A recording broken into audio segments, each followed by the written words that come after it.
Bihari Jaya Jamuna Tira Vanachari Jaya Kunda Bihari Yamuna Tira Vanachari Jaya Kunda Bihari Jaya Yamuna Tira Vanachari Jaya Kunda Bihari Jaya Radha Madhava Jaya Kunda Bihari Jaya Radha Madhava Jaya Kunda Bihari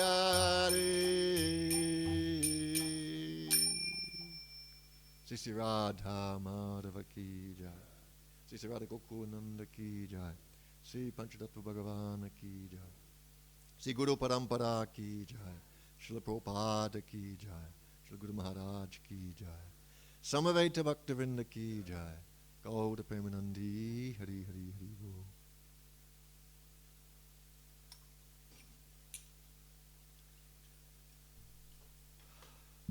Hare Krishna.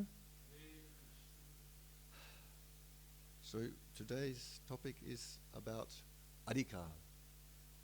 So the word, I just start, no? Just go straight, no? What's the word? Written without any further ado. So the word adhikar has many translations, many synonyms, even in Sanskrit. Not only just that, adhikar has many different meanings. So one meaning is qualification, one meaning is natural level, one meaning is proclivity or propensity, one inclined in a particular way, like my Guru Maharaj's favorite activity was to read books, particularly religious books, and make notes. That was sense gratification for him. If he got any spare time, he'll just open the book and just read and note. That was his style. Oh, okay. So then because of that qualification or natural level, that propensity, some duties come from that. Another word is jurisdiction. Within that field, someone has a qualification within that field, but not beyond that field. So another point is that it's called that their faith, their qualification is identified, defined by their faith. So that faith is not ordinary faith; it's ruchi yukta shraddha. It's faith with taste. They like it. They have some attraction for that. So this is the symptoms. Excuse me. These are the synonyms for adhikar: qualification, level, propensity, proclivity, jurisdiction, and inclination. Inclination for those kind of things. If someone has no inclination, then he could never study the scriptures. But maybe he could study the Dhanurveda, how to fight. Maybe he'd be very interested to learn about electronics or how to make money. So his inclination, his interest, his taste defines his faith also. Understand? No? So for example, somebody has made these beautiful pictures telling about 25 qualifications of Srimati Radharani. So the first one is she is sweetness personified. Oh, so if someone had some kind of adhikar for Radha Seva, they'd have to think that sweetness is very important. They'd have to, not that I will become that. Let's never forget. No, we don't become a sadhu. But become a servant of a sadhu. So we will not become sweetness personified. But there should be some inclination for us in sweetness. Understand? No, we should have some capacity for doing it. No? So we find this word adhikar in the prayers to Tulsi Devi. Seva adhikara diye, Godunij dasi. No? Give me please, I make my prayer that you'll give me the adhikar to do seva.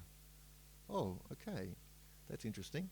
That prayer's being made, but in ordinary level we say, oh, I'm doing devotional service Prabhu, or you're doing devotional service Prabhu. Acha. But then why are we praying for getting the adhikar for doing seva? Right? So in Gita we'll find in the 12th chapter there'll be a summary of these kind of things. There'll be a summary of the activities which will please the Lord. Okay. So in the 8th verse, this is going to give an indication of adhikar and how adhikar works. In the 8th verse, Krishna says, Maeva mana adatsva mai badum nisevaya. Oh, this is not very clear, huh? Is it clearer, closer, or further away? Okay. Nevasyasi maeva atta odvam nasamsayaha. Just fix your mind upon me, the Supreme Personality of Godhead, and engage your intelligence in me. Thus you will live in me always without a doubt. So that was Krishna's first instruction. Right? So the first instruction is usually the one that's wanted. Right? The thing that you want the most, you tell it first. Right? So then Krishna makes some, let's say, some concessions. Oh, Prabhuji, you're just going to make me eat it. I'm not interested in eating, but I did see that Ananda Rupa Prabhu was putting the mic quite close to his mouth. And perhaps that's the proper way of doing it. Ata chittam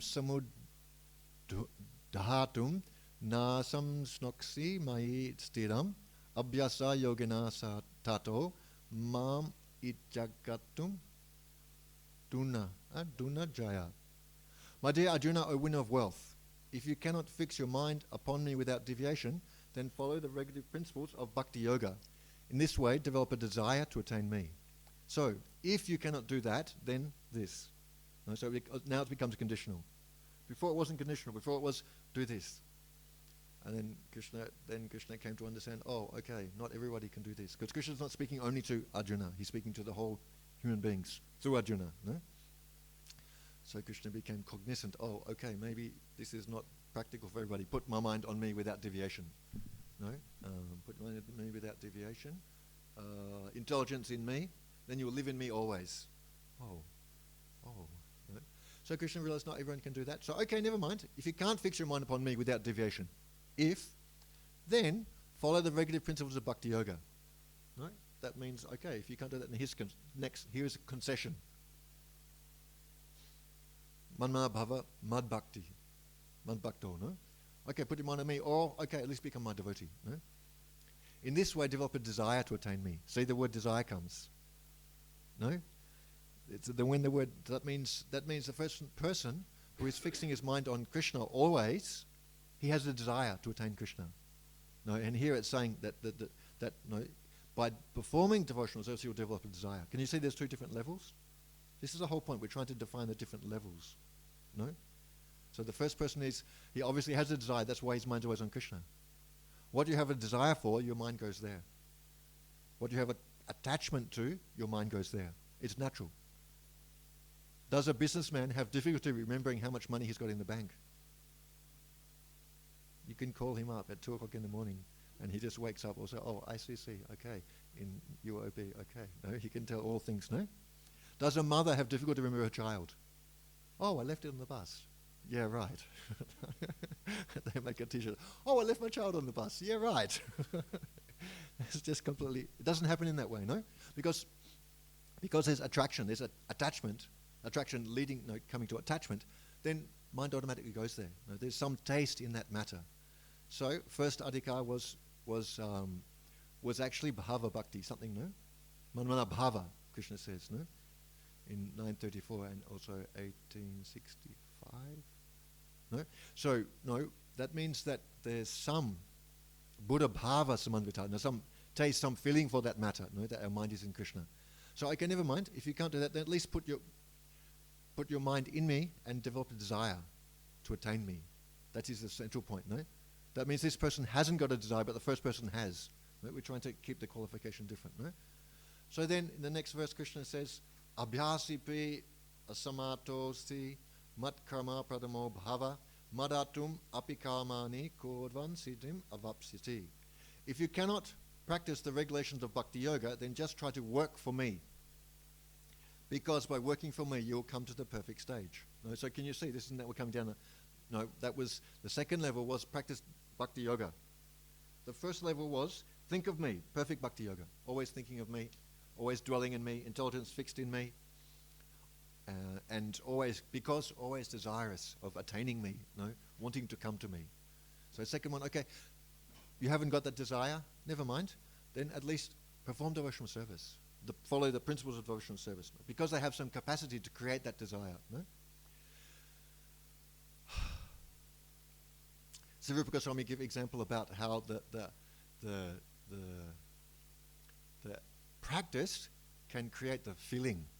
He said that, no, Rupa Goswami, maybe Jiva Goswami said. Anyway, Acharyas have said, no, that, for example, if in your heart you feel joyous, you feel joy in your heart, and automatically smile comes to your face. Automatically. No, it's not like, it's a natural thing, no? And see someone smile, you can think, okay, he's happy. Giving class and someone smiles, okay, they got it. Everyone's, oh, they didn't get it, no? So then some happiness comes, no? So then the smile comes to face. But then on the other side of things, let's imagine somebody wasn't feeling happy, but they somehow, like, cranked a smile to their face mechanically. It creates some kind of joy also. Not full, but it just creates the feeling of joy because, no? So therefore, okay, Acharya, maybe Jiva, excuse me. No? Acharya say, that's the principle of bhakti yoga in practice. No, naturally joyous, someone who's naturally joyous, who's connected to the Lord is naturally joyous. No, okay, never mind, that joyous, but still, practice we practice the principles of devotional service. In other words, we're doing the things to create that feeling. No, Prabhupada gives the example, no, a young girl gets married, Vedic system gets married at a young age. No, maybe, no, pre-puberty age, quite young. And her husband also same age, no, something the same, no? What to do? She doesn't know anything. But never mind, she go there and they teach, okay, now do this, okay, now do that. And then gradually, attachment develops and they understand. No? So, Prabhupada also say about typing. Prabhupada give you an example about typing, no? There's a particular way to type, not like me. No? And so, no, at first you have to follow the rule, no? And the teacher is going, not like that, don't cross your hand over, no. But after some time, the rule gets assimilated, no? So, then this is second level. So, okay, if you cannot practice the regulations, the regulated bhakti yoga, you know, when someone has a feeling for it, they do it automatically. But at first they have to do it by intelligence, by thinking, okay, do it like this, okay, next to this, next to that, next to this, next to that, no? So one person is Krishna conscious, and one person is rules conscious. Okay, he's conscious of Krishna's rules. Okay, good. That's good. Be conscious of the rules or the instructions given by Krishna, that's good. But Krishna conscious is something more than that. That's to be conscious of Krishna directly. There's some non-difference and some difference too. Was Mother Yashoda conscious of the rules? Does the rule say you should slap Bhagavan? Not slap. Hold his ear? You should scold him? You should tie him up? Mother Yashoda was conscious of that kind of rule? She followed that kind of rule? No. She had something more than that. So we have to say there's a gradation. No? That's the principle of adhika. There's a gradation. In one sense, Sakyaras and Vatsalyaras and Madhuryaras and Dasyaras is adhika, in one sense. No, Pruji? So here, if you cannot follow the regulations of bhakti yoga, then just try to work for me. No? This is stage 3, let's call it. No? Because by working for me, you will come to the perfect stage. No? So we're working for Krishna. Later we can talk about that. There's a verse, we'll find that verse. No? We'll just get the scheme of things first.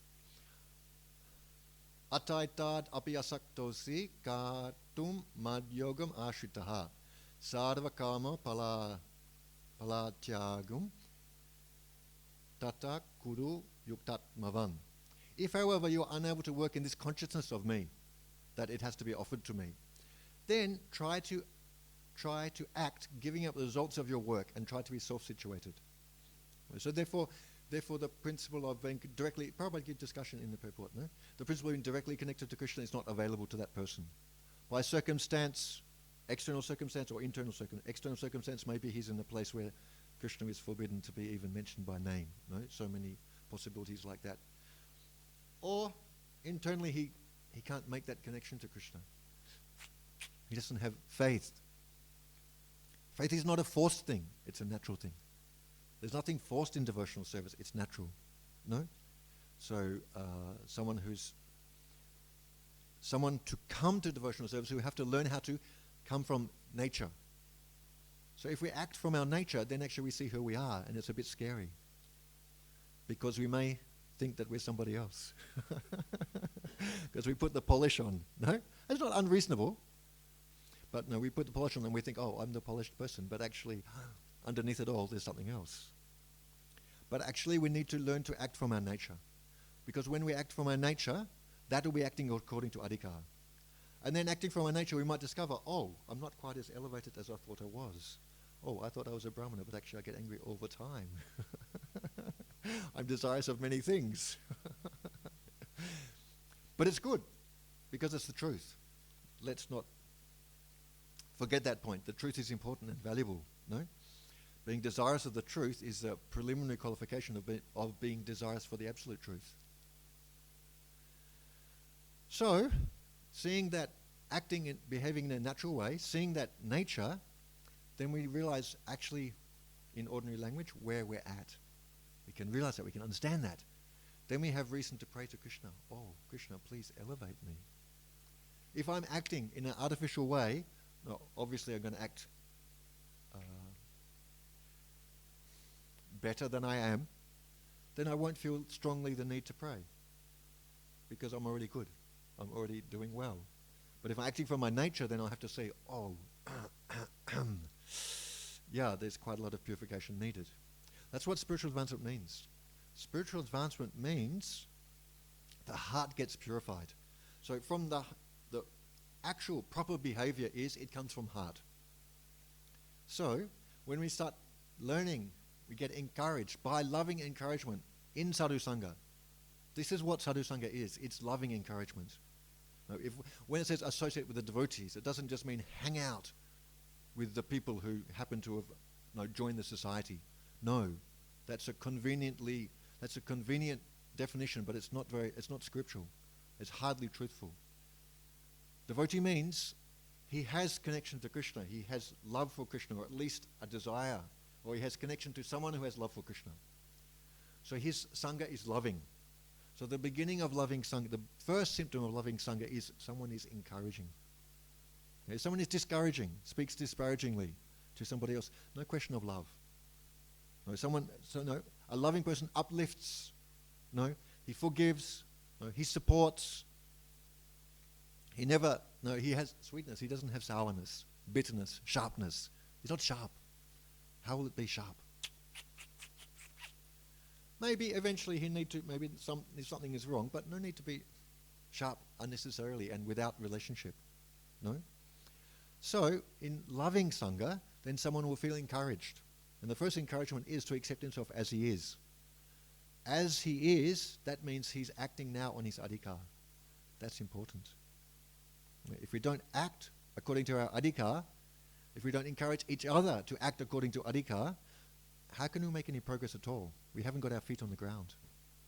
No? We're behaving artificially. So we think we're on a different level, so then we think the rules of a different level are applicable to us. Or, to make an analogy, we think that we have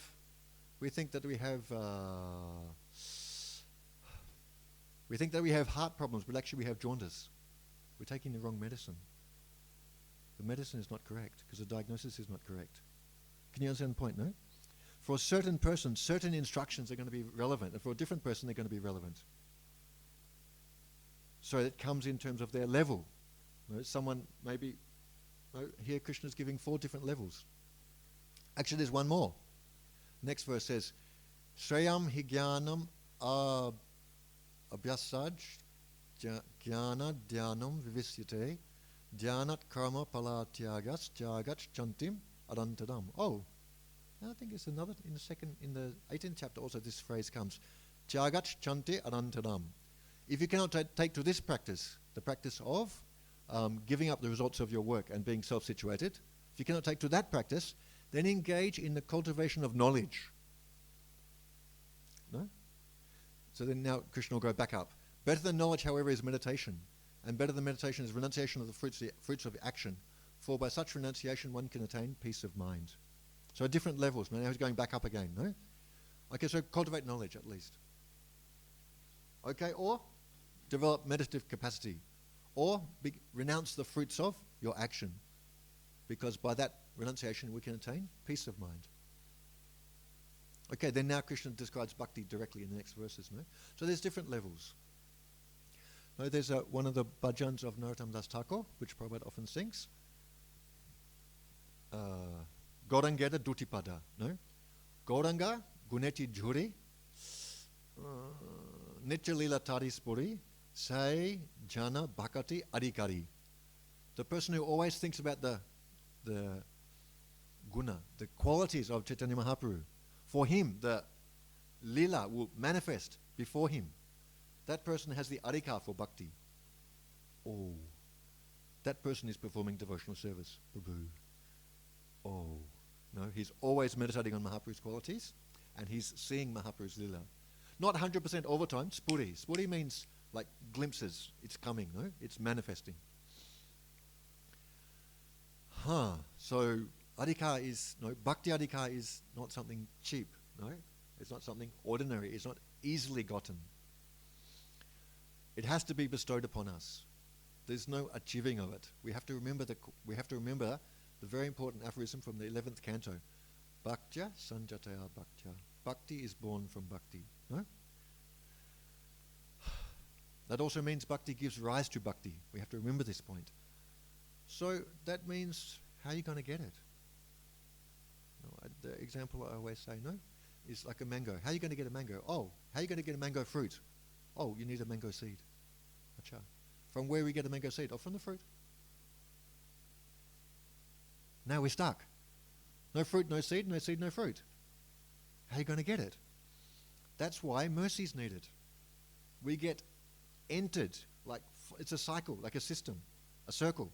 And by the mercy of a Shuddha Bhakta, Majjamadikari, minimum, we get entered into that system, entered into that cycle. He plants the seed of bhakti in our heart. No, that's called diksha, when the seed of bhakti is planted in our heart. Other seeds could be planted in the heart. That is Anya Blasa Bija.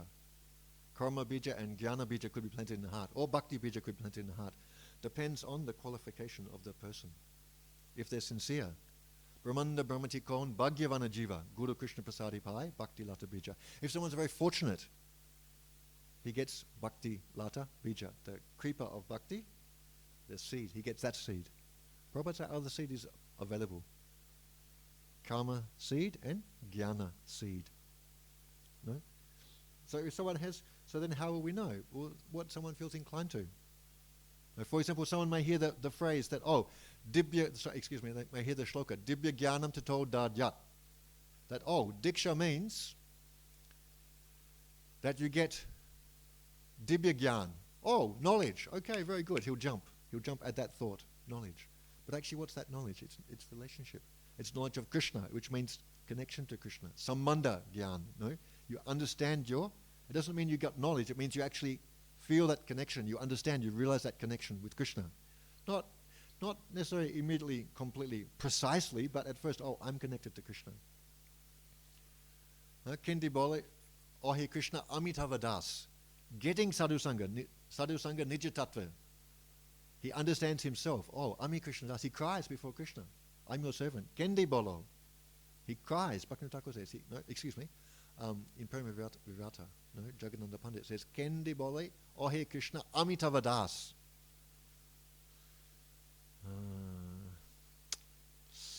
Tomara Seva Chadinu, Hayasava Nas. I didn't do your service, everything became destroyed.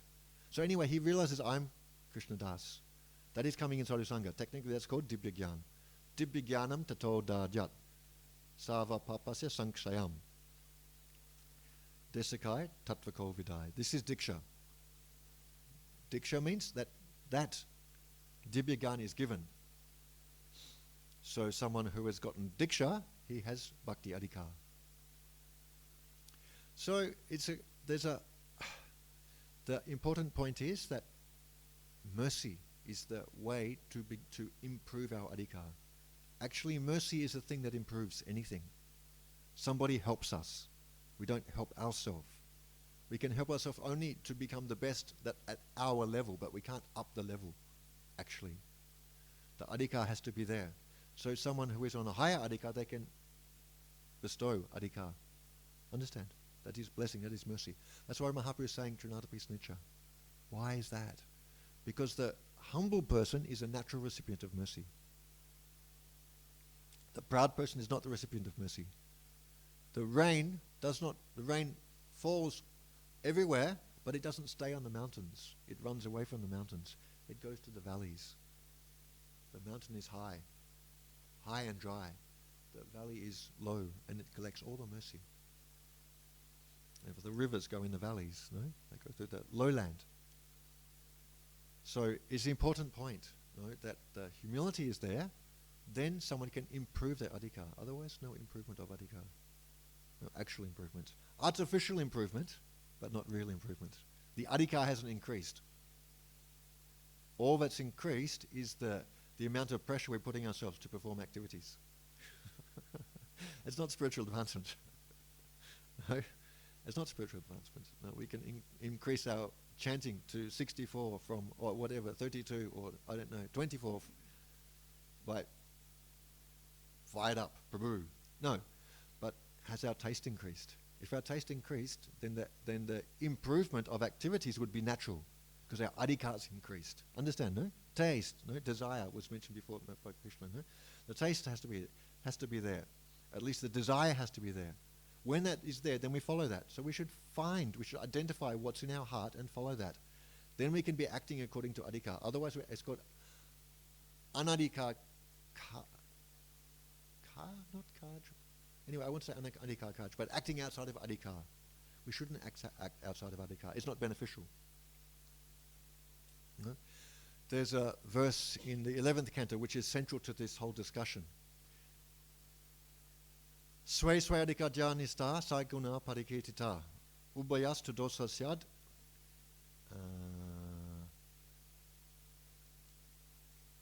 esaya eva nischaya. That's sway. Sway means each individual has his own. Means swa. No? We'll find the same verse in Gita also in the 18th chapter. No? Prabhupada often quotes, no? Sway karmana abhidata. No, that each person has his natural work. Stemming from his adhikar, his natural work. No? So sway adhikar ya nista. Who is nista? Fixed in the activities for which he has adhikar, saguna parikitita. He's known as to be in a progressive. He's well situated. Progressive situation. He's well situated. He's acting according to his qualification. His own.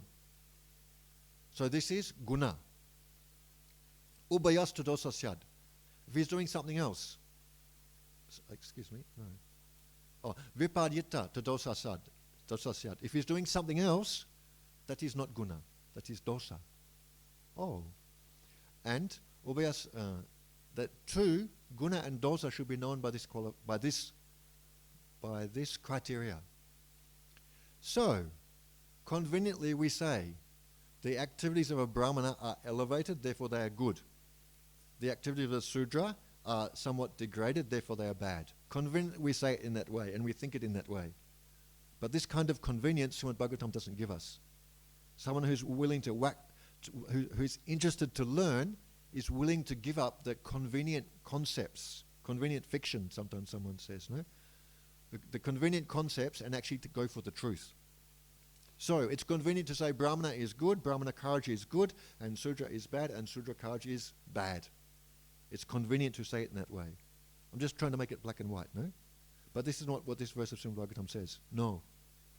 It says, if someone's fixed in the activities for which they have qualification, that is guna, good. Someone is not fixed in the activities which have qualification, that is dosha. Bad. Unprogressive. Clear. So in other words, if someone is qualified to be a Sudra, and he does Sudra activities, and he's fixed in them, good. Guna. If someone is performing Brahmanical activities, but he doesn't have qualification, and he can't be fixed in them in a genuine way, he's artificially, forcibly doing it, that is dosha. Oh. Can you understand the point?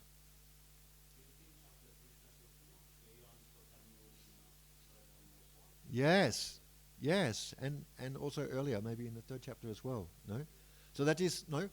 This is, yes. Yeah. So if it's repeated, it means it must be important.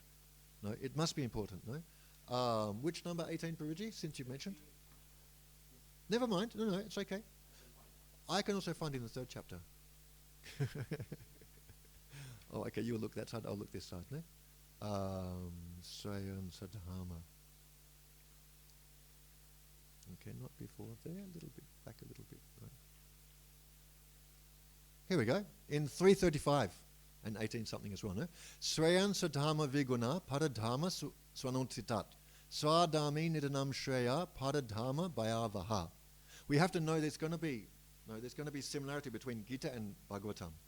Gita and Bhagavatam are not disconnected. Bhagavatam is illustrative of Gita. Gita is short, 700 verses. It's not a long text, so it's quite condensed. But the principles mentioned in Gita will be drawn out in Bhagavatam. But this is making the parallel, no? This is also talking about adhikar. Because swadharma and paradharma.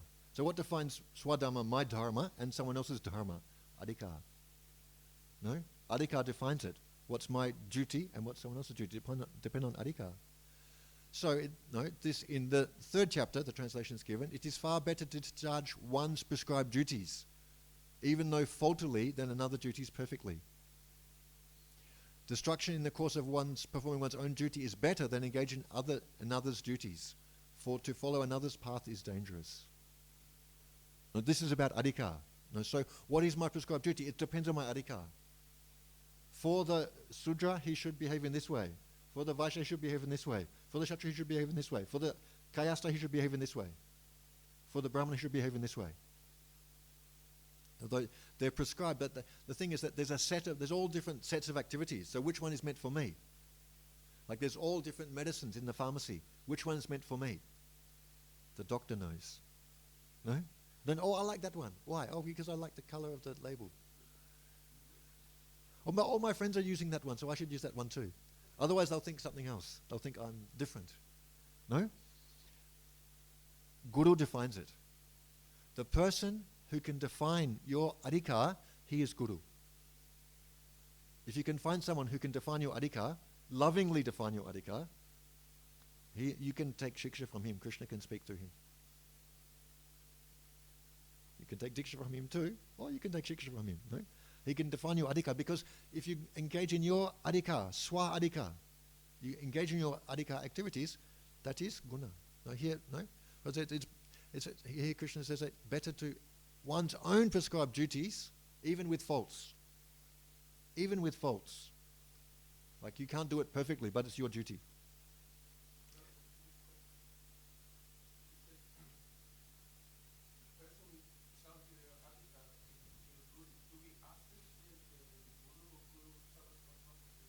It depends on his style. Probably he'll tell, because he'll realize that you're acting outside of adhikar.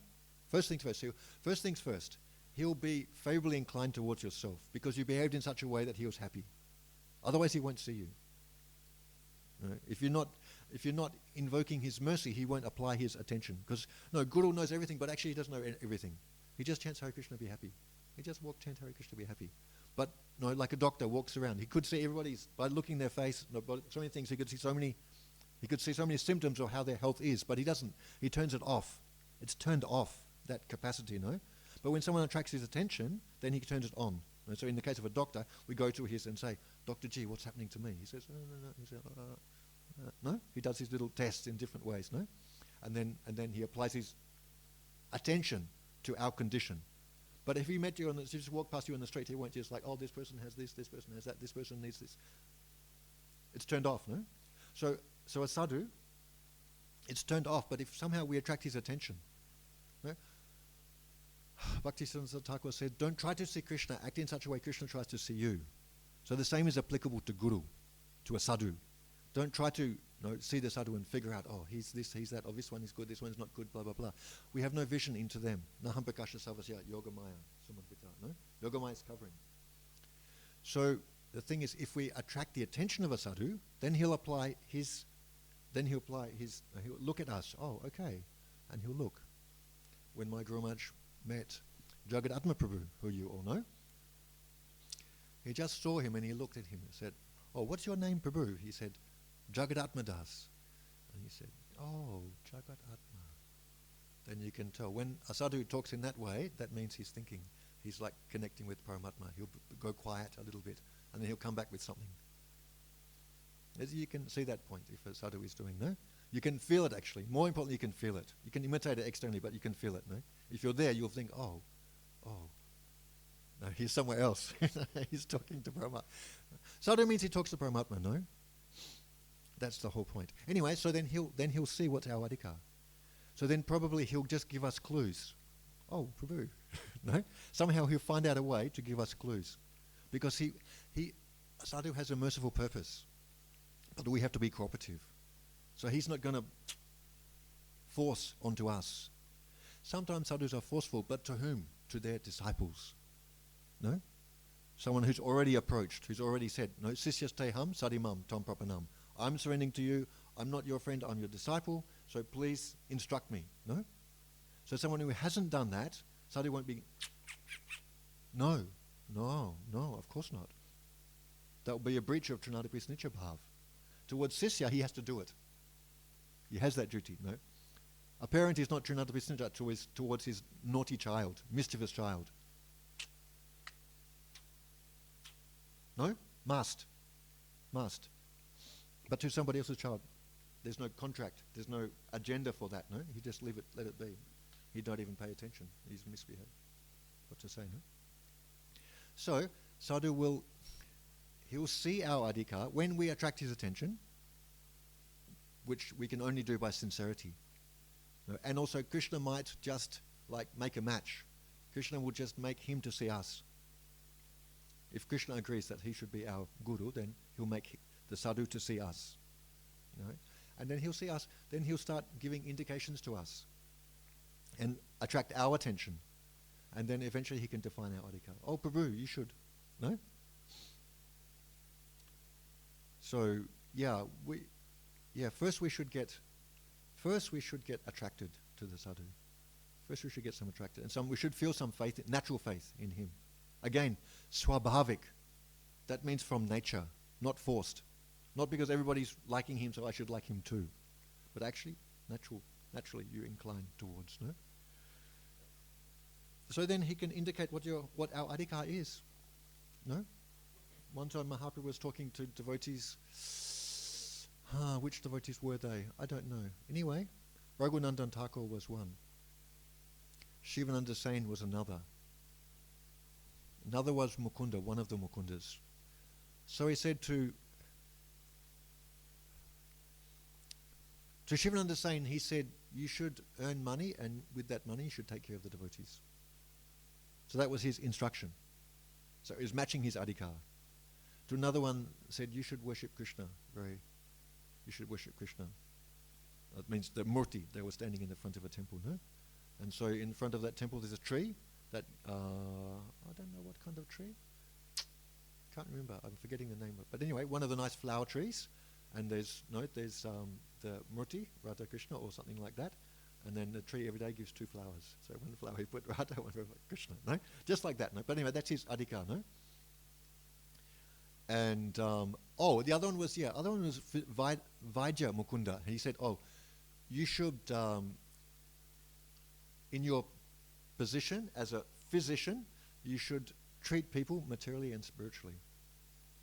So he gave different instruction to different devotees on the spot, no? Because they had different. No, Prabhupada one time in Vrindavan, it's a famous story, no? 2 devotees had taken sannyas. So to one he said, sannyas means you stay in Vrindavan and make this the best temple in the world. In the next breath he turned to the other one and said, sannyas means you don't stay in any one place for more than 3 days, you always preach. Acha, what happened? Sannyas definition got completely changed. What happened? He was talking according to adhikar. Try to understand the point, no? He was giving that instruction. Actually, there's another point. A sadhu, an empowered sadhu, a brahmana, someone who is wise, can identify our adhikar. No, he can identify adhikar, and he can instruct us how to engage in activities suitable to that adhikar. But a sadhu is more than that. He can give adhikar. He can actually bestow adhikar, which we may not previously have had. Understand? No, so in this case, Prabhupada was giving instructions. Okay, stay and be the best manager in the world. Okay, take sannyas and go and travel always and no more than 3 days any one place. That's tough, by the way, if you ever got experience of it. If you go to a different place, then it usually takes about 4 to 5 days to settle down, to get established and figure it all out. So then 3 days comes, you're only half established, then you have to go. Bad luck, boot. Krishna's giving you a boot. And you get to the next place and you just kind of slightly figure out, okay, this is where the bathroom is. No, this is where the light switch is. No, oh, they don't like me to do this, do like me to do this. And then, okay, go. I tell you, 3 days is tough. That's a heavy vrata, no? So anyway, a sadhu can give the adhikar. So Prabhupada actually wasn't defining sannyas, although he gave the words. He spoke the words as if he was defining sannyas. Sannyas means, that's the kind of way you say, make a definition. But actually what he meant is, sannyas for you means, or what he meant is, I want you to do this. What he meant is, the activities suitable to your adhikar are this. No? Try to understand what the meaning is. No? Otherwise you have to say, oh, one's right, one's wrong. No. That's the whole point. That's why we have the fourth nam aparad. It's called Shruti Shastra Ninda. Number 4, nam aparad. No? To blaspheme the Vedic literature or literature in pursuance of the Vedic version. So what does it mean? It means that there's different prescriptions in Shastra for different people. In ordinary language, different strokes for different folks. But that doesn't encapsulate the whole thing. That's just a hint of the meaning, no? It means people have different qualification. Sway swadika yanista saguna parikitata. Being fixed in your adhikar, that is good, that is progressive, you are well situated.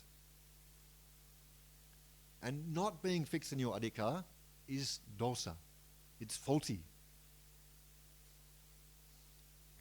In Indonesian, the word dosa. Dosa means sin, pap. And there's another word also that's problem, is a bit like a Hindi word. But anyway, it's a longer A's, masala. So masala means problem and dosa means sin. So one Indonesian devotee was learning cooking from a South Indian, and he taught him how to make masala dosa. Oh, what are we doing here? Masa, sin and problems. It's not identical word, but with the general sense, in Indonesian, that the pronunciation is not tight. And like, oh, same thing. Oh, we're learning how to make masala dosa. But no, of course my pronunciation is not perfect, but never mind. But yeah, anyway, so the point is that it's faulty to do some activities for which you don't have qualification. Those activities could be lesser, actually. You may have greater qualification, but you don't have self-esteem because you haven't been in loving sangha. You've been in critical sangha. They've been criticizing you a lot. Therefore, you feel yourself lesser than your actual capacity. You haven't actualized your actual capacity. Okay, there's another word for adhikar. Another word, capacity. Another synonym for adhikar, capacity. No? You have a capacity, but you haven't actualized it. Why? Because you weren't encouraged. You were in critical sangha. Therefore, you became low self-esteem. So therefore, also your condition is dosha. Even though everyone said, "Oh, Prabhu, don't do that. Prabhu, you should do this." No, you should do. You have the qualification. So you will need in loving sangha. You'll get encouraged to be yourself, to act according to your adhikar. So loving sangha actually is the way to do it. Of course, no, love is not blind. Spiritual love is not blind. Material love is blind. Yes, correct. Spiritual love is not blind. Spiritual love is full of wisdom. So then someone will understand. No, a sadhu is fully loving, he'll understand and he'll be able to put you in your right position. But just general sense, no? If you're in encouraging sangha, then it'll bring out your best. You'll be able to actualize your capacity. That is swa-adhika courage. Understand, no? So another word is swadhika nista. Swadhika nista. Nista, fixedness in your own qualification. Understand, no? Clear. So this is what we need to get. So we should encourage everyone to discover their adhikar. We should also be encouraged to discover our adhikar. Because then we're acting according to adhikar, which is guna. Always guna, to act according to adhikar. No? This activity is dedicated to Krishna. Whatever Okay, yeah, so yeah, that's an... this can be material activities also. Yes, You can make it clear. That would be great. yes. Yeah, so then we come to the point of karmapana. No, that the activity is dedicated to Krishna. But someone may actually have, may have adhikar for jnana, for cultivating of knowledge. And someone may have adhikar for bhakti. As a soul, we have adhikar for bhakti, but there's coverings. That's the point, there's coverings. No, so the coverings have to clear. No? Jivada swarup hoy, Krishna Nichadas. Swarup and swa-adhikar are kind of the same. Except the complete swa-adhikar is your swarup. If we weren't conditioned, am I talking too much technical language? If we weren't conditioned, we didn't have coverings, then our adhikar, what we identify as adhikar, would be our true and real and absolute identity. But because we have conditionings, we have layers, we have coverings, we think I'm this, I'm that, I'm male, I'm female, I'm black, I'm white, I'm deshi, I'm videshi, I'm young, I'm old, I'm poor, I'm rich, I'm from this gotra, I'm from that gotra. No? I'm English, American, or no, Australian, or African, or Chinese. These are our coverings. So let's just say there could be, for you as a male, there's some kind of adhikar, there's some kind of identification, and there's some kind of natural activities for you as a male. But when you transcend your maleness or take that covering away, then your next covering may be that, oh, I'm Vayu Prakriti. So there's some kind of activities for Vayu Prakriti, no person, no? Or there's some kind of activities for Deshi or Videshi. Understand, no? No, we are Hungarian, we do it in our way. Think I see? Whilst you're Hungarian, you should do it in the Hungarian way. But when you're not Hungarian by identification, then your adhikar changes. Understand the point? No? But so we should identify, we should understand how we actually identify, what we really think we are. Not what we imagine, not what we project. No? Clear? So our ultimate adhikar is our actual identity, that is Krishna Das. But even that's going to have variants. Sakyaras, Dasyaras, Vatsalyaras, Madhuryaras. Okay, Madhuryaras in what way? No, it defines more and more. What is the bhava? No? And more it gets defined, no? But still, general sense, at least we should understand in a broad way according to Varnashram. At least we could understand according to Varnashram, whilst we're on the conditioned platform. When we're beyond the conditioned platform, then Varnashram is no longer useful. We are simply serving Krishna because we've already surrendered. We've transcended that. But before we transcend it, we have to offer our work.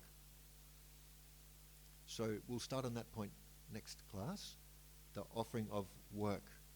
And there's also instruction of that in Gita as well. So there's the material activities. So we want to know where we are. What's our material adhikar? Okay, first of all, do we have material or spiritual adhikar? Probably have material. At least we start from material, no? Even Raghunath Das Goswami, who has an eternal adhikar of being Sakhi Manjari, he started from sadhana type of activities. Mahaprabhu said, don't be mad. Don't become a renunciate, like a monkey. Stay in your house. Do the activities. Don't become mad. Do the activities which satisfies your parents and other people. And gradually cultivate renunciation.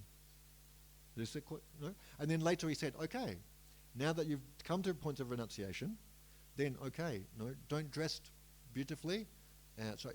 Don't talk like ordinary people and don't say what they say. Don't eat opulently, don't dress beautifully.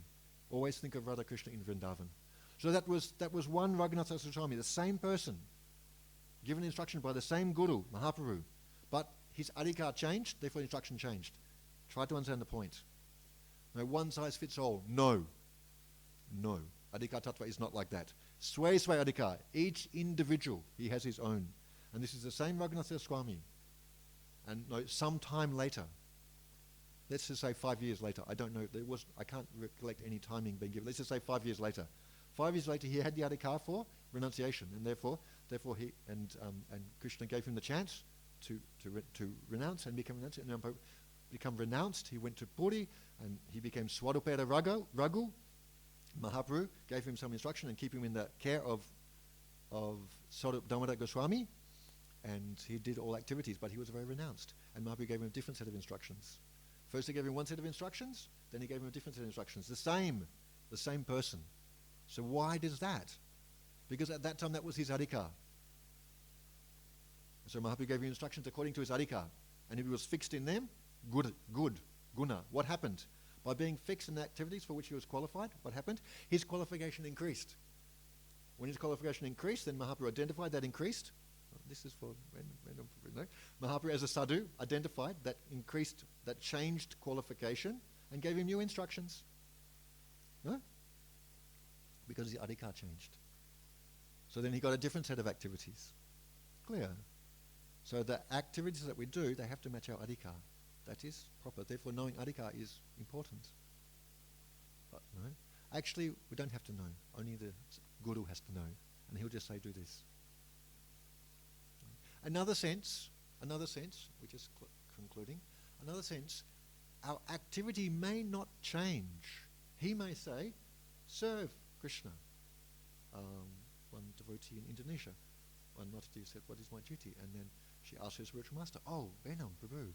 Venam Prabhu, Hare Krishna, this is for you. One devotee asked her spiritual master, Bhakti Swami, what is my duty? No, she said, what's my duty? So he answered very simply. He said, Keshava is there, Gopal is there. Gopal is the Vigraha in their house, and Keshava is her son. Clear? He got it because he's smiling. Clear, Prabhuji?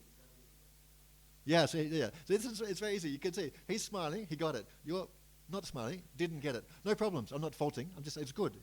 You should be natural. Be natural because you're showing your adhikar. You're indicating. You're not exactly adhikar, but you're showing your condition. That's good. We should do that. We shouldn't suppress it. No. My Guru said by duplicity, by lack of simplicity, a person won't learn. So the class, because he was a school teacher, so he gave example from. No? In the class, some students are bright, some are mediocre, and some are a bit dull. No? Natural, there has to be some gradation. We're not all on one level, that's ridiculous. Different adhikar, yeah.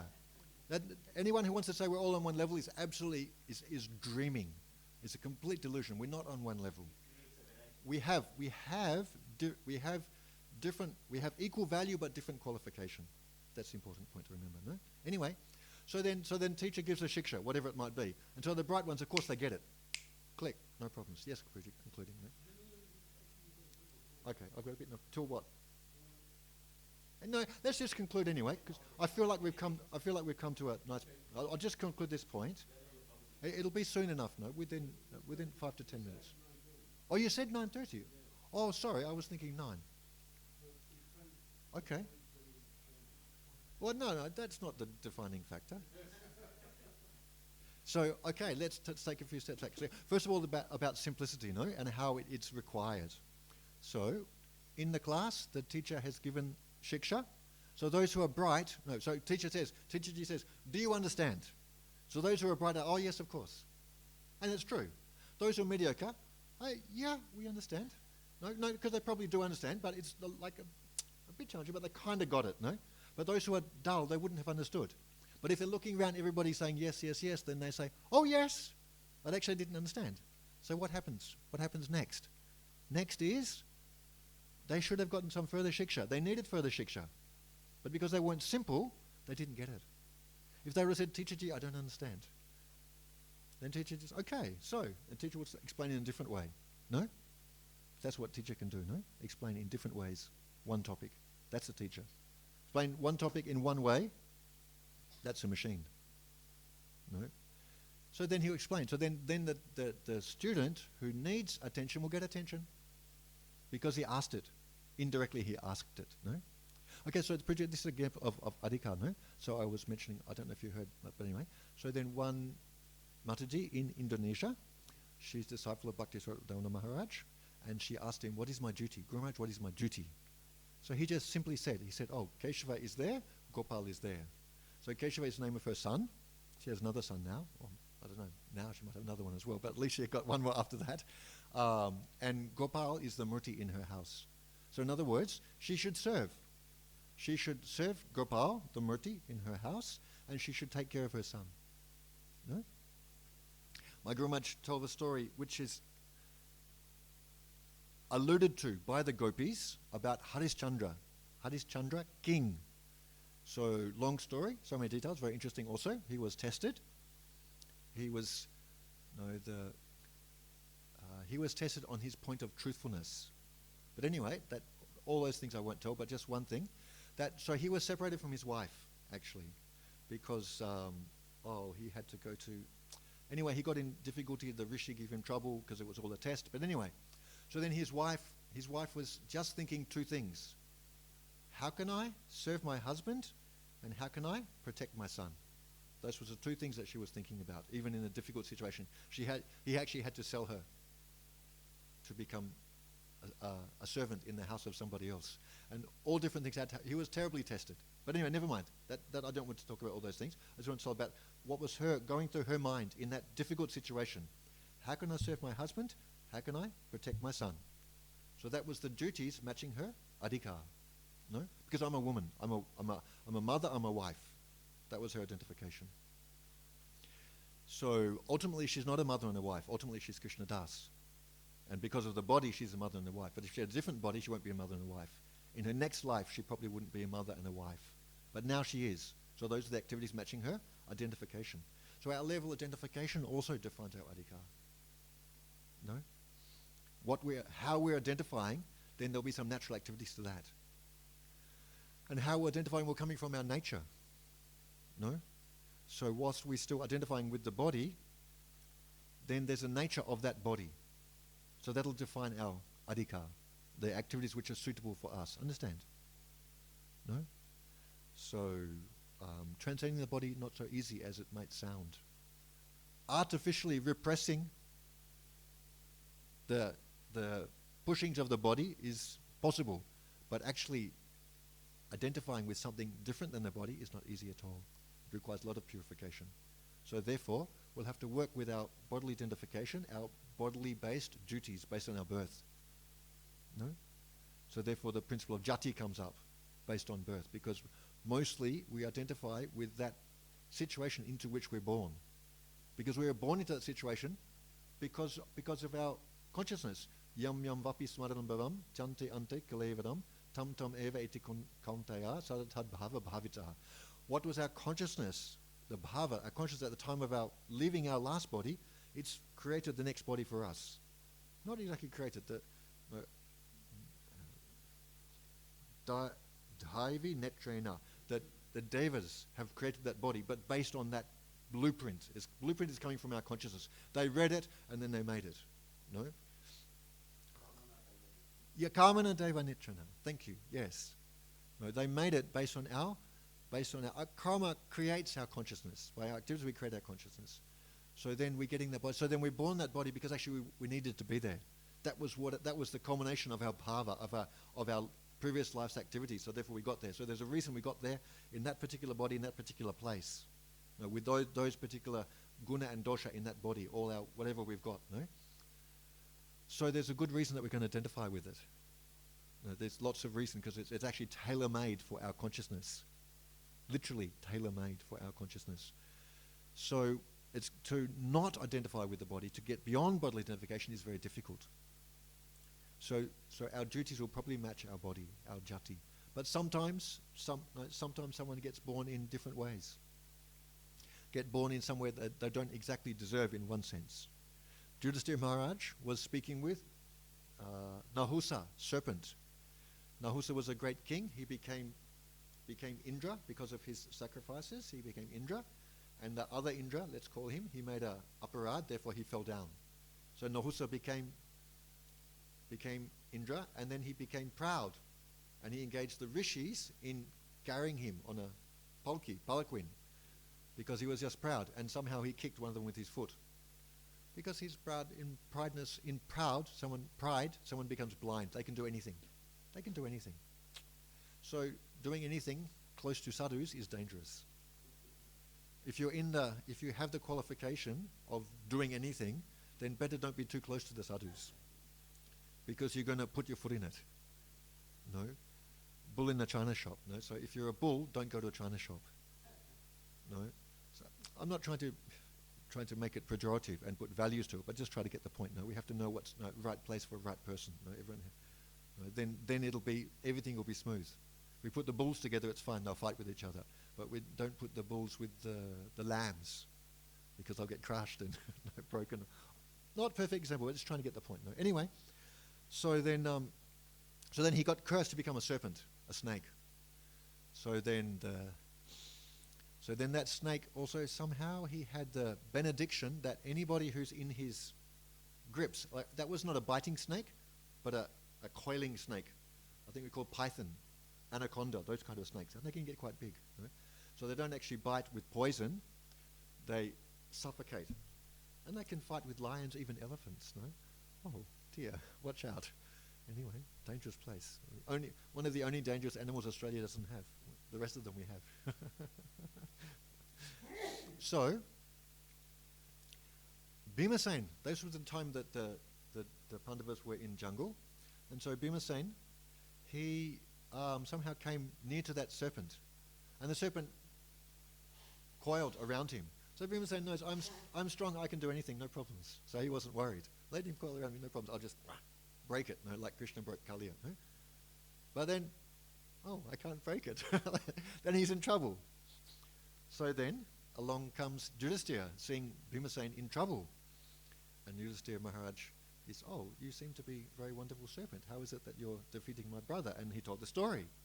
And then when Yudhisthira Maharaj came to understand that he's from heaven, then he thought, oh, if he's from Swarga, then he has higher understanding. So let me inquire about Dharma, Tattva, from him. This is Yudhisthira. This is his adhikar. He likes Dharma. He just loves Dharma. He's just completely addicted to it. No? He lives it. He just, no? All waking moment, no? He's thinking about Dharma. That's his adhikar. So he asked how will we know? He asked many questions to the serpent. He made a nice relationship based on asking questions. Said how, so, and the serpent also, oh, this is Yudhisthira. He's, no, Dharmaraj, he knows. So he also somehow got inspired, and he also asked questions. So one of the questions was, how will we know someone's varna? So someone's varna means their qualification in work, no? Which is some kind of their adhikar, no? How we know? So, Yudhisthira Maharaj said, oh, noble-minded serpent. Okay, where did I get this? This is one of the verses that's quoted by Bhaktisiddhanta Saraswati Thakur in his list of favorite verses, no? In his Gauriya Kantahara, no? In his shloka book, if you like. This is where I got the verse from. I didn't read the whole Mahabharata. Catch it up, I'm not that clever, but he is. But I'm just quoting him, no? So, how we know someone's varna? So then Yudhisthira Maharaj answered, O noble-minded serpent, in this day, there's many mixed marriages between the castes. So we cannot know someone's varna by their birth. We'll have to look at their guna and karma, their qualities and activities. So Yudhisthira Maharaj's day was 5,000 years ago. He's saying in this day and age, in this modern time, there's many mixed marriages. Therefore, people get born out of their natural situation. No? So as that was then, what about now? If someone is not Deshi, then he won't know what is Gotra. What's your Gotra? No? Parasha Gotra? No? Kashyap? No? But if someone is Videshi, what is Gotra? Achyuta Gotra, Krishna's Gotra. So there's another story about Adhikar as well that Bhaktisiddhanta Saraswati Thakur quotes. Okay, another point is we can think, how big is the Vedic literature? Okay, forget out the whole Vedic literature. Let's look, how big is Mahabharata? Huge. No? And what's the important point of Mahabharata? Gita. How big is Gita? Small. How big is Mahabharata? Huge. No? And no, the Sattvika Puranas are few. Srimad Bhagavatam, who reads it? Few, because no adhikar. Understand, no? In the whole of Mahabharata, there's lots of politics and fighting and blood and love and all the things, no, going on, no? And there's a little bit of shiksha. Why? But yes, they've made that. Why? Because that's what most people need. They need all the stories, and they need a little bit of shiksha. Lots of entertainment and a little bit of education. That's their adhikar. Therefore, he made these for that adhikar, no? Stri Suja Dvija Bandhunam.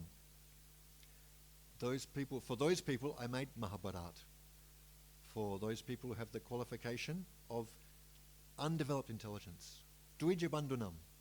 Actually, Kala Sudra Sambhava. In Kali Yuga, everyone's a Sudra. So Mahabharata is something useful. Right? And then Dvija Bandhu, who supposedly has a higher qualification, higher adhikar, but actually he's not a Dvija, he's a Dvija Bandhu.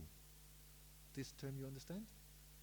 No, literally it means a friend of the Dvija, of the higher castes. He's a friend of the higher caste. It means he's born as a higher caste person, but he's not a higher caste person. He does not have the qualification of a higher caste person. Like the son of Gandhi. Gandhi was Mahatma, okay, by ordinary definition. Not Mahatma of Gita, but never mind, he was a Mahatma. No, he has great soul. He definitely had higher aspirations and qualifications, but his son was debauchee, terrible. No, not the same qualification of him at all, but he's son of Gandhi. If my father was a doctor, will I become doctor automatically? Will I become lawyer automatically? But my grandfather was as well. My uncle is, and two uncles on both sides, and great-grandfather on two sides. All are doctors and lawyers. So definitely I should be. It's my birthright. No. Because you have to have the adhikar. You have to go to do the training and pass the examination. Then yes, you have adhikar for doctor, for lawyer. No? This is adhikar. So not just by birth. This was the second story we're telling, no? What was the second story? First one was about Nahus the serpent, no? And the second one was that the second one? Never mind. Maybe it'll come back. Can we tell? Oh yes, about the Satyakami. Yes. So this is a verse from Upanishads, no? Some discussion from Upanishads, and Bhaktisiddhanta Thakur quotes it, and Madhvacharya also gave commentary as well. So there was a boy, and he's called Satyakama, and Jabala is his mother, if I'm not mistaken. Yeah. So he wanted to get spiritual knowledge. So he approached Rishi, if I'm not mistaken, Gautam Rishi. Yeah, Gautam Rishi. And he said, Rishiji, can you give me Diksha? I want to get Dibya Gyan. And he said, maybe, but I have to know your Gotra, because he should have proper Gotra, should be properly qualified, because knowledge given to a person without proper character could be dangerous. He could misuse that knowledge for malevolent purpose and create trouble. So better don't give him that. Therefore, he shouldn't be given knowledge. He should improve his character first. So then the boy Satyakama said, I don't know what's my Gotra. How do I know Gotra? Oh, it depends on your father. Oh, okay. By your father, okay.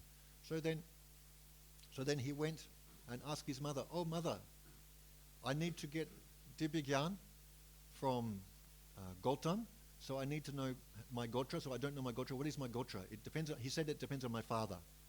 So, my mother, I don't see now, so who is my father? So his mother said, my dear son, when I was younger, I knew many men, and then you came. In other words, cannot identify his father. Who his father, don't know. So then Satyakama went back to, that means the word is not polite word, but the proper word is bastard. No? Born out of wedlock. It's not a polite word in contemporary times, but that's the proper word for such a situation. No? So it's definitely frowned upon in society. No? And also from Shastric point of view, it's unlikely that he's going to have good qualifications. Therefore, it's not frowned upon. No, socially it's frowned upon because we're envious. We like to give trouble to people and condemn them as much as we can for any excuse. But spiritually, it means he's probably a disadvantaged situation. Actually, someone in disadvantaged situation, we should support. We should try to uplift. That's our duty towards a disadvantaged person. not to be derisive. That's just envy. We should try to make them benefited. But anyway, so he is someone that's in a disadvantaged situation, and no, there's likely he doesn't have qualification. Anyway, so he went back to Rishiji, and because Rishiji, and so Rishi said, "Oh, my dear boy, did you find out what is your gotra? No, who is your father?" And he said, "Rishiji, I don't know about my father. My mother said she knew many men, and then I came along. So who is my father is not known."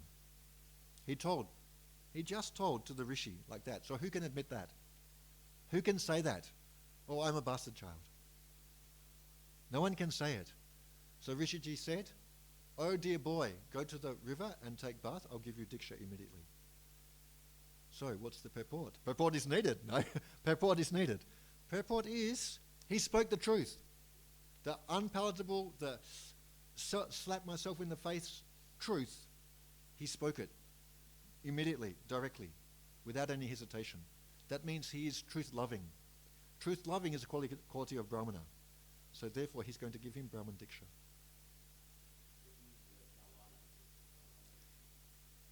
Gautam Rishi, and maybe his mother, or the boy, maybe, that much I cannot say, but just that much of the story. Okay, he became a great saint. And what was his background? So try to see, his jati, his birth, didn't indicate his qualification. But the Rishi defined his adhikar for him. No, he approached the sadhu, and sadhu defined his adhikar. Says, "Yes, you are a Brahmana. I'm going to give you initiation in all the Brahmanical activities."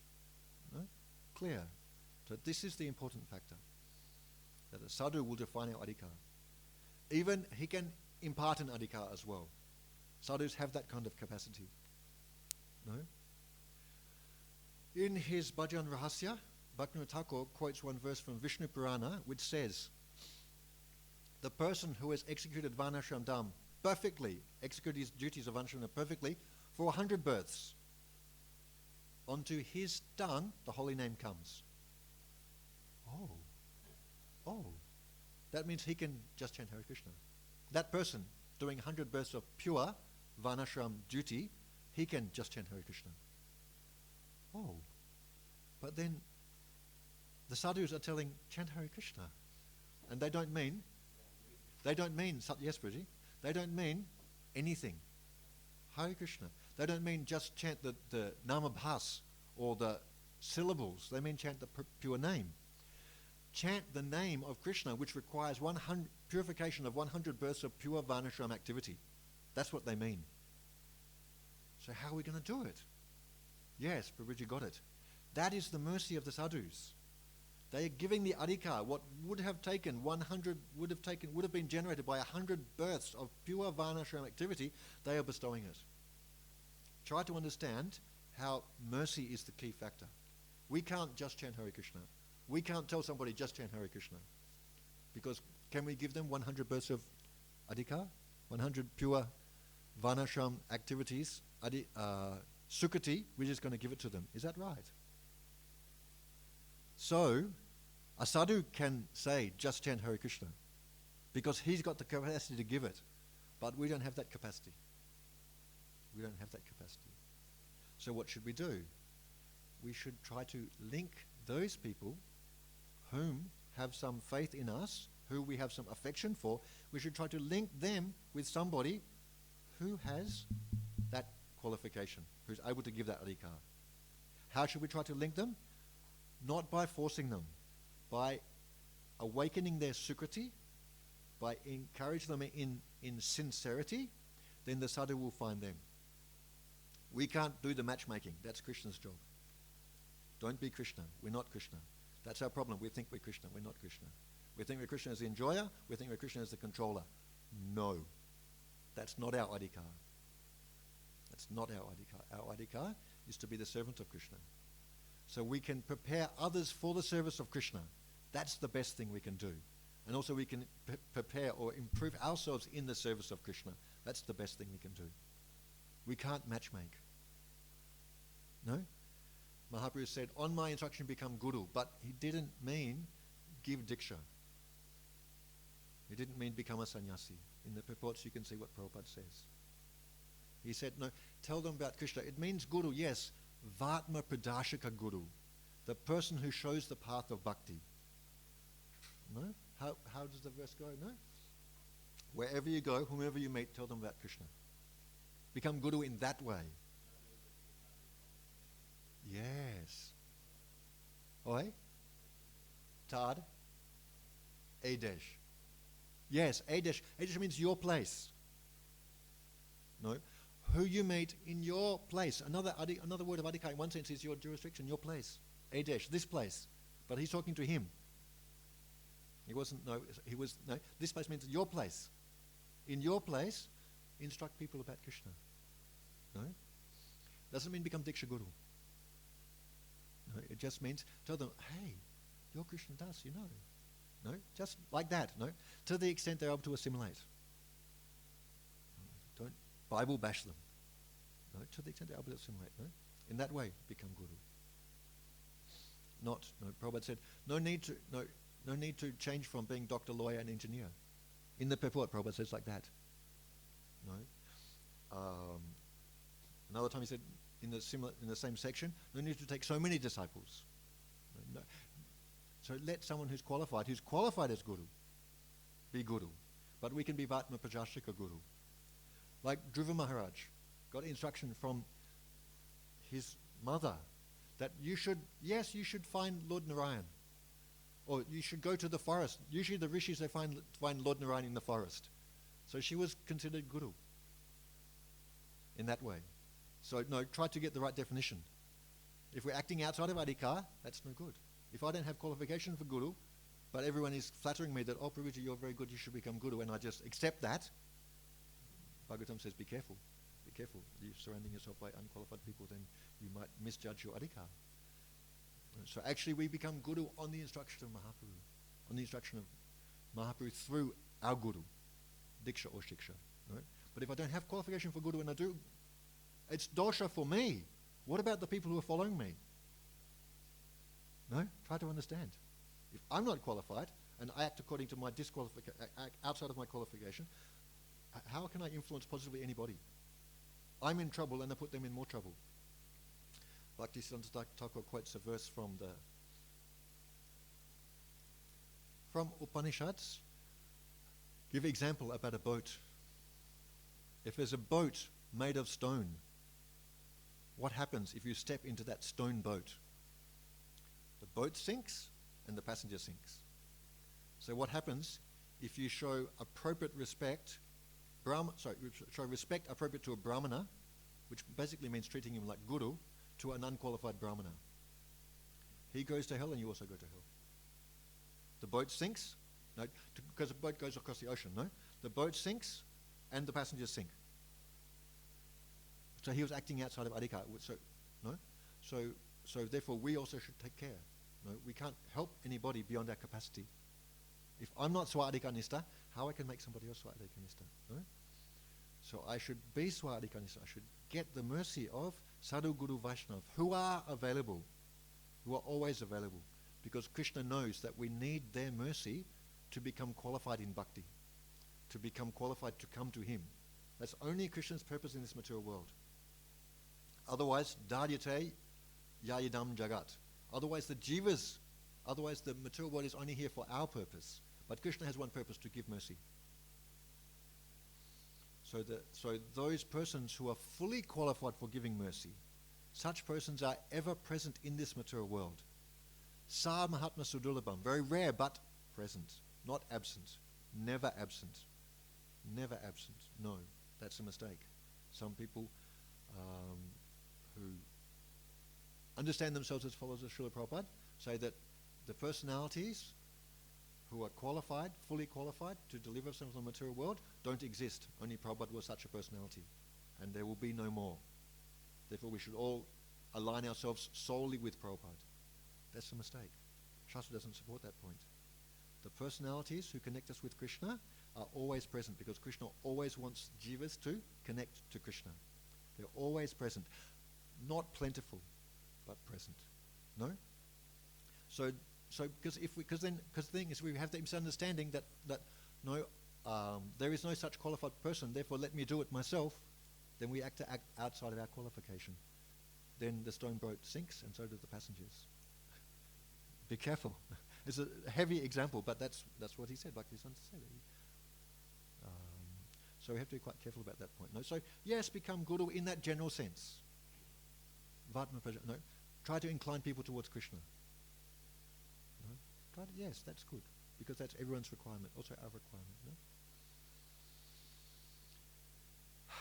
And then, no, if they're inclined towards Krishna, then try to make them attractive to Guru.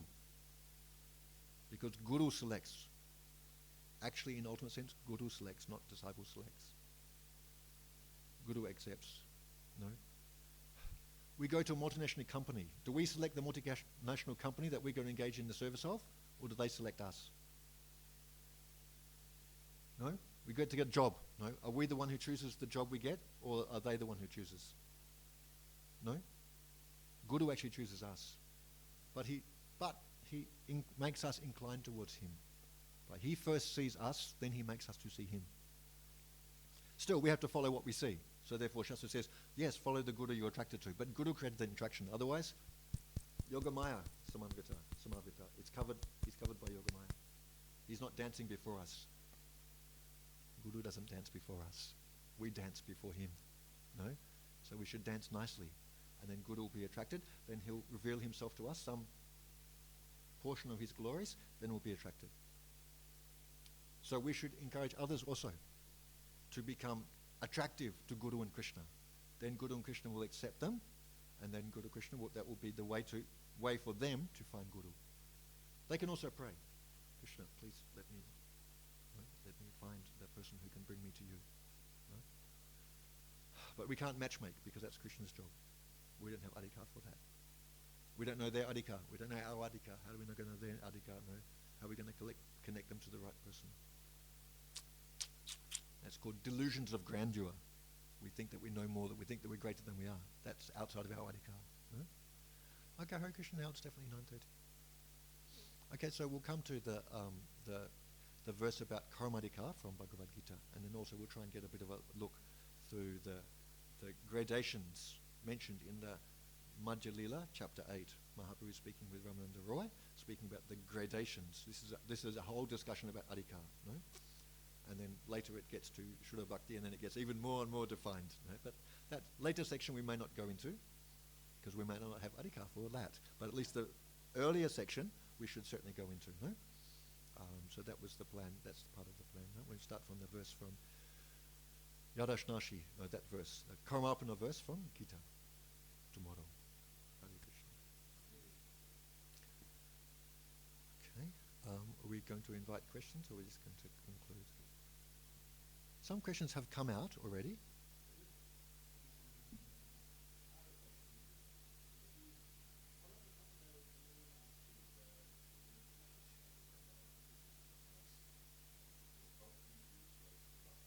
Yes.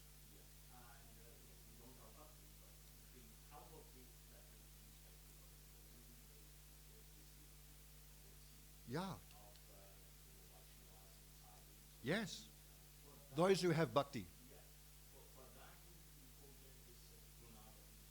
Yes. Yes. Yes.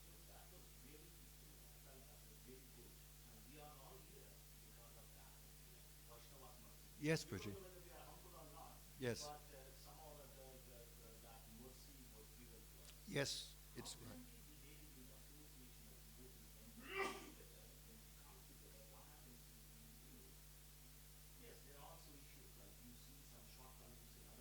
Yes.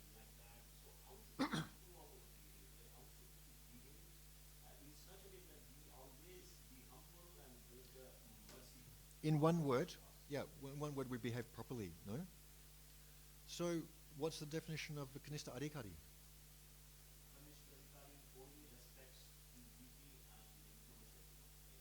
Okay, so Atyam Evahadayat Pujat Pujam Shraddhaya Hiyate Natad Bhaktasu Chanyasu Sabhakta Prakrita Smita. So, he has faith in the Murti and he serves properly Krishna in Murti form. And that's also not easy. That's some adhikar. It's actually not easy because he had to have been preached to by a bona fide sadhu to get faith in the Murti. Otherwise he thinks, actually this Krishna is not eternal. Anyway, he's influenced by Mayavada. No? Anyway, but the other thing is, Natad Bhaktisu Janyasu.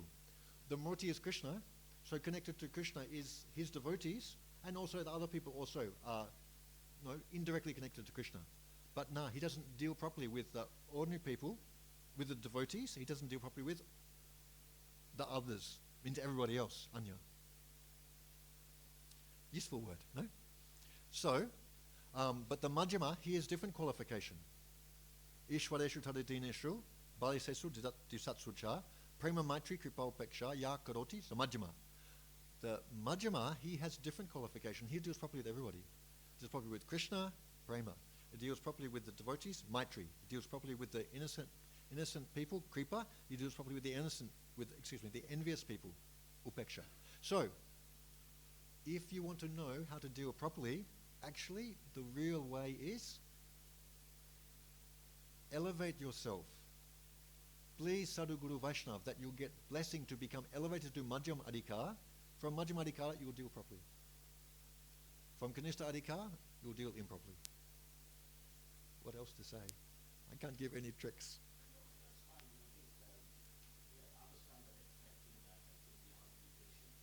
Yes. Yes, definitely.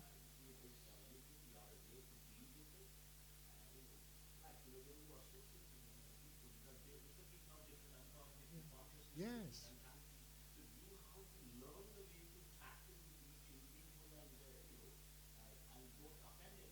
Because there's two things. Yeah, correct. There's two things, the art and the heart. But if we got the heart, if we're coming towards Madhyam Adhikar, then Krishna, Paramatma, will show us the art. If you're asking just the art, but without the heart, it won't be effective. It'll be artificial. So we have to I'm just trying to make some words. I know it's a bit catchy, but just try to get the point, no? With Madhyam Adhikar, then you'll figure out how to do all these things. If someone who's Madhyam told you all the things to do, you'll kind of slightly understand them, but you won't put faith because it's not your Adhikar. You have to make a mistake. You have to do it faultily. You're doing artificially, and you have to do it faultily. And eventually you have to falter. You won't even be able to do it artificially after some time as well. But when your Adhikar comes to Madhyam, then you'll do it properly, naturally. And you'll figure out, as you're coming into Madhyam Adhikar, you'll figure out how to deal with this type and this type and this type and this type. One time I remember I got some little experience about, and I saw one type of person, okay, female, and I just saw it, and because I saw three, then they were exactly the same, in different countries, in different places, different nationality, ethnicity, and they're exactly the same. Oh, shortish, plumpy, round-faced, and cut hair to, but not only the physical, but actually the nature, exactly the same nature. Oh, okay. So now I know how to deal with that one. I can deal with all of them who are like, all of those who are like that, no? And then I got some gist, okay, I made some friendship with the Tamils in Singapore. Then I saw, oh, okay, the Tamils are kind of like this. So then I do, no? So slowly, no? But first, it wasn't just a trick. It wasn't just like a cleverness. It was that some adhikar of Madhyam coming, and then you have that heart, the desire to deal properly. And then Paramatma shows you the means. No, so if we want to say, oh, let me learn the means, but let me learn the art, but not having the heart, that's a mistake. If we have the adhikar, the art will come automatically. Without the adhikar, we'll be forcing it. So then it won't be proper. Of course, it doesn't hurt to be a little bit. We're cultivating the proper behavior. We're cultivating it, but we have to know that. We need mercy from the Lord to make this real. So then when our qualification comes up, then we can do the activities of that level. Another definition of adhikar is level. When we come to that level, we can do the activities of that level. If we're on a different level, we won't be able to do them. Natad bhakyasu chanyasu, the prakrita bhakta, the kanista adhikari, he can't deal properly with everybody. If he was dealing properly with everybody, then he'd be Madhyam. So you're saying, Guruji, no, you're not, but somebody could say, Guruji, how can I remain a kanista but deal properly with everybody? No, you can't. It's not possible. It's not possible. It's just because it doesn't work in that way. No, the adhika's got to know. When you've got one symptom of the disease, you've got all the symptoms. No, maybe the doctor doesn't see all of them, but he's got one. He's expecting the rest. No, if you have one symptoms of your prakriti, then we can expect the rest. Okay, probably this, and this, probably, and yeah, because one is seen. No, so yeah. Therefore, we need to improve our adhika. When our adhika improves, then our activities will come to that higher adhika. So still, we can take some clues from someone who does deal nicely, and like you say, we can be tolerant, we can be patient, we can try to be empathetic, we can make efforts for that, and that will please, because we're doing it to please Krishna, Krishna will be pleased, and he'll purify our heart, and that little purification means actually our adhika coming up. And so we do cultivate it. It's not exactly artificial. Artificial means I don't want to become a humble, I only want to show humble. I want to become expert at showing humble. That's artificial. But when we're trying to be humble, although we're not expert at, it's not our feeling very much, but we're just trying to do it for the purpose of becoming humble. We want to become humble. That's not artificial, that's cultivation. There's a difference. It looks like the same, but there's a difference. We have to understand the difference. Artificiality is only about showing, but we actually want to become humble. We want to be in that natural position. We want that to be our nature, and we're willing to sacrifice for it. So, yeah, that's so therefore we cultivate that higher activity with the hope that the qualification will come behind the activity. When the qualification comes, which is behind which is actually the real source of the activity, then that activity will become real and natural and automatic. It won't be forced. Yeah. Oh, sorry. Excuse me. The last little bit on that is that because if we're taking the impetus for that cultivation as the words of Guru Sadhu Shastra, particularly Guru, who we have communication with, if we're thinking that, Guru Maharaj wants me to do this, Diksha Shiksha, then we can be taking Shakti from his words. Then we're connected to Krishna, then spiritual energy can come. If it wasn't connected to the words of Sadhu, particularly Sadhu Guru Vaishnav, then the Shakti may not come. So there's a difference. That's Ekalabja. Ekalabja wasn't connected, but he thought himself connected, and he did amazing things, but he wasn't actually connected. Therefore, in the end, he was condemned. So we have to be quite careful about this tattva. It's not imitation. It's actually there's connection to direct connection to Sadhu Guru Vaishnav. Then adhika is the channel for adhika is feed. The feed is there. Then we can actually increase. Ekakiya mada nahi payabala. I can't do it myself. Don't think we can do it ourselves. What we can do ourselves is not bhakti.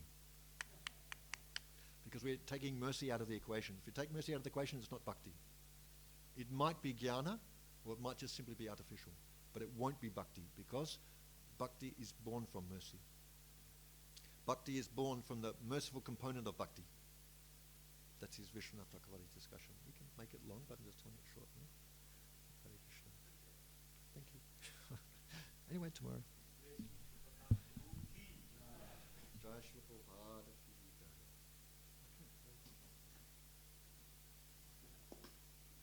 Samadhi Bhaktivinoda.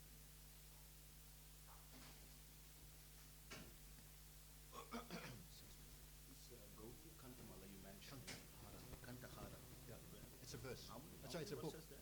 Oh, it's a book. It's a book.